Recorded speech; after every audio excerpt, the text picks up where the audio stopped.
En el nombre del Padre, del Hijo y del Espíritu Santo. Amén. Te damos gracias, Señor, por empezar esta mañanita de miércoles. Gracias que nos permites caminar en este mes de febrero. Tú sabes, Señor, cuántas veces he luchado contigo mismo y conmigo mismo. A veces siento dudas de fe y otras me disgustan tus enseñanzas. Yo sé que tú no eres un rival, pero para aceptar tu voluntad tengo que luchar contra mi comodidad y mis preferencias. Cuando me encuentre con estos conflictos o en una crisis, concédeme ver que estás conmigo, que me llamas a crecer y a superarme. Señor, las crisis son muy desagradables. Concédeme luchar contigo y no contra ti, porque al luchar contra ti me hago daño a mí mismo. Tú me desafías y pones nuevas metas continuamente en mi vida. Bendíceme y transforma mi vida de acuerdo con tu voluntad. Bienvenidos a esta mañana en el nombre del Padre, del Hijo y del Espíritu Santo. Amén. Espíritu Santo ha comenzado miércoles ya.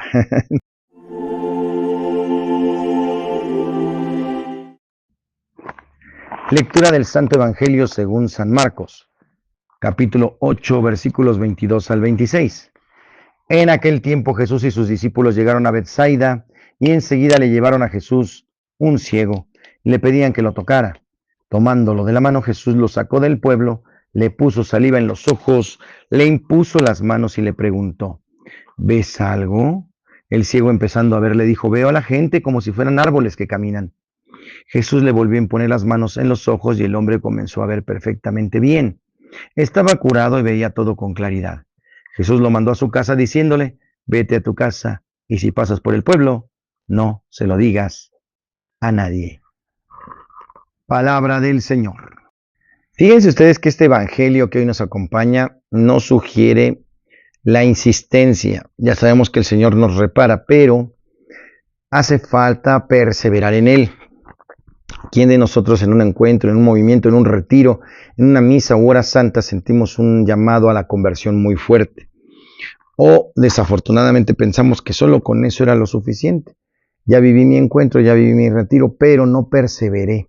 No continué, no me seguí preparando, dejé la oración, dejé la acción, dejé ese encuentro con el Señor y por ende el estudio. Entonces mi vida se viene abajo, otra vez para atrás y peor. Entonces, para que entendamos que no es solamente asistir, no es solamente llegar, sino permanecer. Esto cuando el Señor pues coloca la saliva sobre los ojos del hermano, que muy probablemente había perdido la vista porque empezó a recobrar la vista diciendo: los veo como árboles. O sea, él sabe lo que es un árbol, lo ha visto antes, perdió la vista, ahora lo vuelve a reconocer. Bueno, pues así vamos reconociendo la verdad, empezamos a ver por qué nuestras caídas, heridas o por qué somos como somos y cómo reaccionamos a tales consecuencias. El Señor nos habla con la verdad, pero insistimos, no es suficiente una sola vez. El Señor todavía dice: ¿ves bien? Bueno, veo borroso, veo esto como esto. El Señor pone todavía más saliva, el Señor pone más todavía. Siempre es necesario crecer y no detenernos. No decir que es suficiente con un encuentro, necesitamos permanecer en el Señor y para eso tenemos que ser muy sinceros de que la vida nos ofrece tantas cosas que nos hace debilitarnos en el espíritu.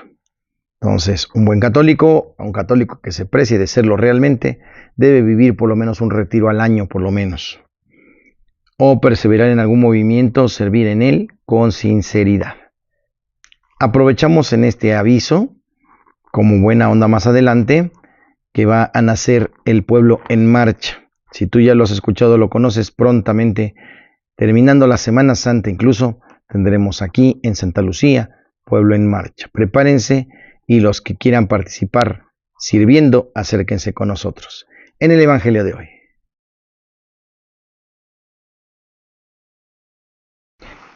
En el tema de hoy, ¿es el ecumenismo una blasfemia o una verdadera situación de unidad en la vida de la iglesia? Que sean uno en nosotros para que el mundo crea, dice Juan 17:21, la unidad auténtica como signo de credibilidad transformadora. La Biblia no habla de un ecumenismo en el sentido actual del término, pero sí presenta con profundidad la vivencia de la unidad, que es el cometido principal del ecumenismo. Uno de los textos más significativos en el que los primeros cristianos en boca de San Pablo expresaron con profundidad algunas características de la unidad es sin lugar a dudas Efesios 4, 1 al 6.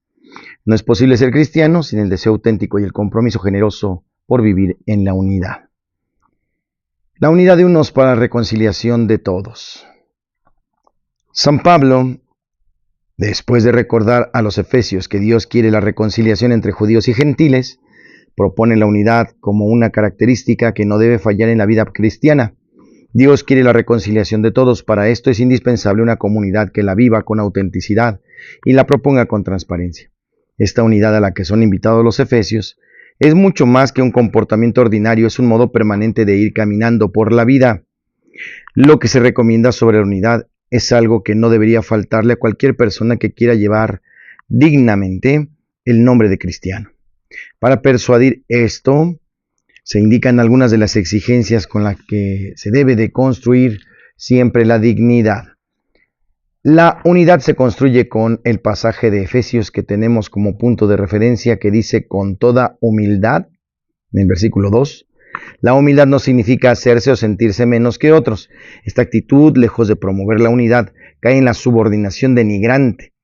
De ahí que sea muy importante comprender que la terminología que se utiliza en este texto guarda relación más bien con la sencillez, con la capacidad de vivir sin complicar las cosas innecesariamente, incluso con la disponibilidad para hacer las cosas desinteresadamente.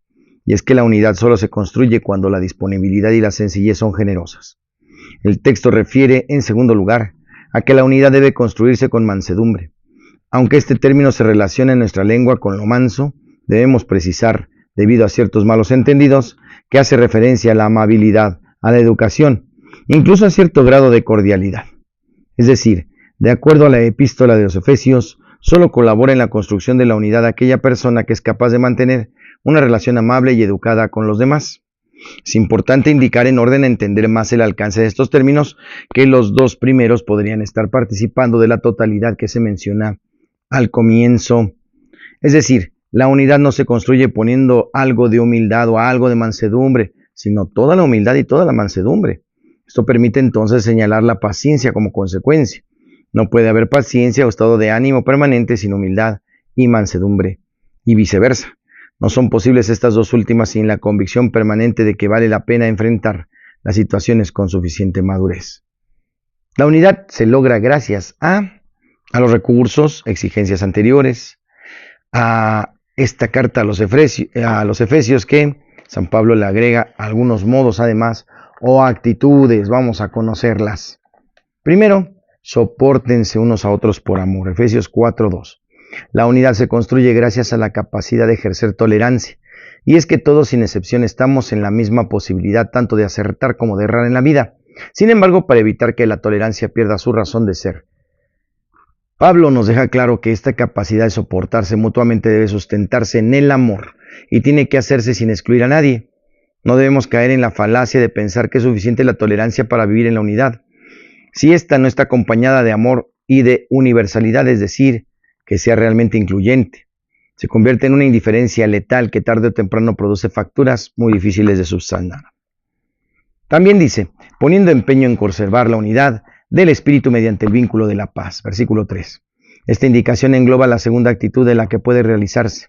Por una parte, que la unidad se construye solamente cuando se pone el mejor esfuerzo, cuando se procura convencidos de que realmente vale la pena. El matiz que incluye la frase en la lengua en que se escribieron estos textos refiere incluso cierto grado de urgencia. No solo es importante, pues, poner por empeño en la construcción de la unidad, debe hacerse oportunamente con prontitud. Por otra parte, el texto precisa el tipo de unidad al afirmar que es la del espíritu el construir la unidad. No trabajamos primeramente por nuestra unidad, sino sobre todo por la que es obrada por el Espíritu Santo. Estrictamente hablando, no podemos hacer la unidad, secundamos en todo caso la gracia de la unidad que el Espíritu da a su iglesia. Por último, el texto ofrece el modo de construir la unidad señalando que ésta debe darse en el vínculo de la paz. Versículo 3. Es muy probable que, por la relación entre la paz y Cristo en los escritos paulinos, esta no se refiere a una especie de actitud tranquila o pacífica, sino, sobre todo, a la capacidad de asumir los conflictos sin disimulos nefastos, con una actitud madura y disponibilidad generosa para solucionarlos desde la raíz. Pues uno solo es el cuerpo y uno solo es el espíritu, común es la esperanza a la que han sido llamados. Efesios 4:4. El cristiano no tiene la alternativa si no se dispone a estar viviendo la unidad en prácticamente imposible que pueda realmente ser discípulo de Jesús. Las razones se ofrecen con mucha claridad. El cristiano pertenece a un cuerpo, a una comunidad cuya cabeza es Cristo. Es inconcebible, por tanto, que viva en enemistad o desunión con sus demás hermanos y hermanas. Además, uno solo es el Espíritu. Todos los cristianos, según Pablo y sus discípulos, reciben el mismo Espíritu y son bautizados por el mismo Espíritu, en y para la vivencia permanente de la comunión. Por último, existe la misma esperanza, suponiendo que el conjunto de creyentes tiene al mismo tiempo una misma promesa de parte de Dios. No tendría sentido la unidad en lo que se espera si no se comparte la comunión en la promesa. Hay un solo Dios, un solo Señor, una sola fe, un solo bautismo. Efesios 4:5, los énfasis en un solo están lejos de señalar uniformidad, más bien remarcan la fraternidad como principio fundante de la unidad. Con este trasfondo, cada una de estas afirmaciones deja entrever una consecuencia socio-religiosa de gran alcance. Hoy en Santos y Conversos celebramos a San Barbado de Benevento. En el martirologio romano cerca de Benevento, en la Campania, Italia, San Barbado, obispo del que se cuenta, se convirtió a los longobardos junto con sus caudillos. 682. Nació en el pueblo de Bandagno, cerca de Cerreto Sanita, entonces parte del ducado de Benevento hacia el final del pontificado de Gregorio el Grande, estamos hablando del año 604. En aquel tiempo Benevento había sido recientemente capturado por hordas arianas, esto en el año 590, según su hagiografía que fue escrita algún tiempo después, y pasó mucho tiempo estudiando las Sagradas Escrituras, recibió la orden sacerdotal en cuanto pudo, e inmediatamente fue aprovechado por el obispo local como predicador, una tarea para la cual él tenía considerables talentos. Poco tiempo después fue nombrado coadjutor de la iglesia de San Basilio en Morcone. A los feligreses de allí les disgustó que Barbado les recordara lo lejos que estaban de alcanzar el ideal cristiano y trataron de persuadirlo para que se callara. Él continuó por lo mismo en el mismo camino y sendero y ellos optaron por difamarlo. Eventualmente fue obligado a cesar su labor pastoral debido a esos falsos testimonios. Regresó a Benevento, donde fue bienvenido por la gente que lo conocía. En ese tiempo la gente de Benevento vivía en medio de muchos comportamientos idolátricos, incluyendo la veneración a una víbora de oro y a un árbol local. También estaba muy involucrado en juegos que eran seriamente objetados por Barbado. El príncipe lombardo local, Romualdo I, hijo del rey lombardo Grimoaldo I, estaba seriamente involucrado en esas actividades.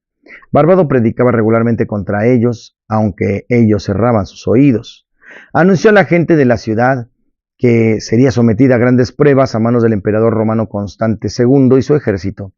Muy poco tiempo después, los regimientos romanos llegaron a la zona y sitiaron Benevento. La gente, llena de miedo, renunció a las prácticas que Barbato había criticado. Entonces él taló el árbol que los vecinos habían adorado y fundió la víbora para hacer con ese oro un cáliz para usarlo en la iglesia. El obispo que presidía Benevento, Hildebrando, murió durante el sitio, y una vez que se retiraron los invasores el 10 de marzo del 633, Barbado fue nombrado obispo. Aprovechando su nueva posición, ordenó destruir todos los amuletos y objetos de idolatría que el príncipe y la población tenían ocultos. Para el año del 680 participó en el concilio convocado por el Papa Agatón. El tema central del concilio fue la condena de la herejía monotelista. Murió el 19 de febrero del año 682, poco después de finalizado el concilio. Ya tenía aproximadamente 70 años. En Santos y Conversos hoy celebramos a San Barbado de Benevento.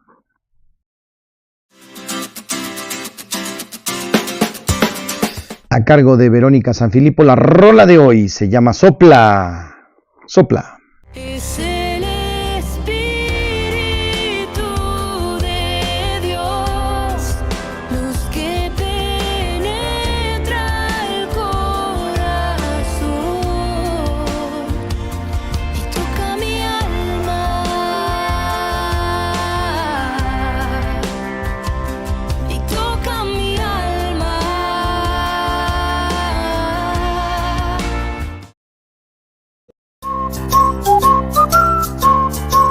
En el chiste, el juicio a una persona considerada ladrona de animales. A ver, ¿por qué se robó usted un pollo? No, yo no me robé ningún pollo, señor. ¿Cómo no? Claro que no, claro que no. Entonces, ¿por qué estaba con usted? Ah, bueno, lo que pasa es que mi sobrino, el pollo. ¿Cómo que su sobrino? Sí, porque me lo encontré en la calle y me decía, tío, tío, tío, tío, tío, tío. Y dijo, pues mi sobrino, ¿no? Vente para acá, sobrino. Y de repente, el puerco. A ver, sí, exactamente, ¿por qué se robó el puerco? No, no me robé el puerco. Lo que pasa es que cuando me llevé a mi sobrino, el puerco quería ir con nosotros. ¿Cómo que quería ir con ustedes? Sí, porque decía, voy, voy, voy, pues vente. Y ya andábamos los tres ahí caminando. Pero usted también pateó a un guajolote. No, bueno, sí lo pateé, pero era en defensa porque empezó a hacerle bullying al puerco. ¿Cómo que le hizo bullying al puerco? Sí, le empezó a decir gordo, gordo, gordo, gordo.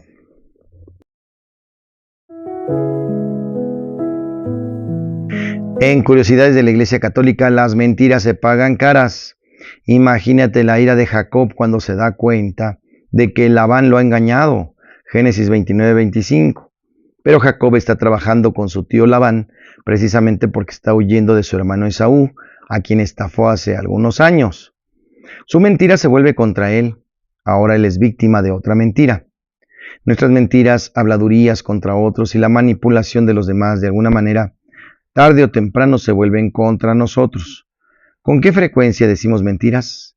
¿Para qué las decimos? ¿Qué mentiras nos han causado grandes problemas? ¿Decimos una para tapar otra? Pide a Dios que te ayude a ser siempre una persona honesta. En Curiosidades.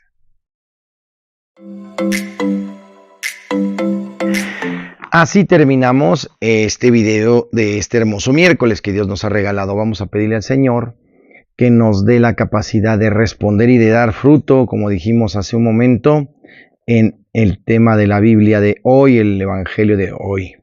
Pues sí, efectivamente, estamos preparando Pueblo en Marcha aquí en Santa Lucía. En algún tiempo tuvo su fruto en varias comunidades parroquiales, incluso en esta misma. Y pues bueno, incluso algunos de los hermanos que saben cómo se da, cuál es el movimiento, pues estamos teniendo esta reunión también todos los miércoles, aquí a las 5:30 de la tarde. Si alguien quiere ser parte de este equipo, los esperamos. Y bueno, pues es eso, prontamente Pueblo en Marcha. Agradecemos también al Señor la bendición de tener un grupo de adolescentes. Han nacido estos hermanos Fratelli Tutti. Bendito sea el Señor por estos chicos. Ayúdalos a crecer y que el Señor los ayude y los bendiga. Y por otro lado, los talleres para Semana Santa para los niños. Tratamos de tener abiertos los espacios para todos y prontamente también empezarán alguna formación adecuada para los adultos mayores. Por ejemplo, cómo usar el celular, ya que muchos hermanos de la tercera edad no lo saben hacer. Le piden ayuda a los jóvenes y lo hacen con sus dedos rápidamente, pero no les explican nada. Y ellos quieren saber hacer muchas cosas, tienen un montón de dudas. Ya ofrecimos algún tiempo ese taller, vamos a prepararlo de nuevo. En fin, muchas actividades, todas en honor y gloria al Señor, la buena onda de la iglesia que se preocupa por cada uno de los bautizados. Recibamos este momento de bendición para toda la familia. El Señor les guarde, les protege y les bendiga, haga resplandecer su rostro sobre ustedes y les conceda la paz. Que les bendiga el Padre, el Hijo y el Espíritu Santo y les acompañe siempre. Yo soy el Padre Jorge Arturo Moreno. Gracias, hermanos, por estar conmigo en Espíritu Canal.